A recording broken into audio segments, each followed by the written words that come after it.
car actually sold. Tim Allen was on Jay Leno's show. Jay Leno gave away a Harley in '01 after the Fireman's Fund. Okay, so everybody that came on the show signed the Harley. Tim Allen came on the show, signed the Harley, and said, "I'm donating my car." He sold the car on eBay in '01. Okay, the guy that I bought it from bought it on eBay in '01. He had it in his collection in Indianapolis, Indiana for all these years.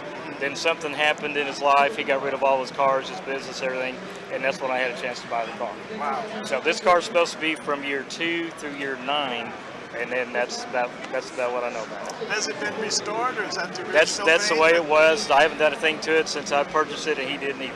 It's exactly the way it was. It's got a 350 engine with a 350 turbo, automatic, drives great. I did have to buy a set of tires, but other than that, that's all I've done to it. The paint's the way it was back when it was on the show.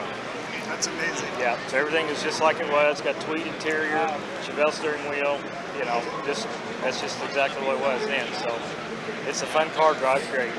All right. All right. Thank you. Thank you.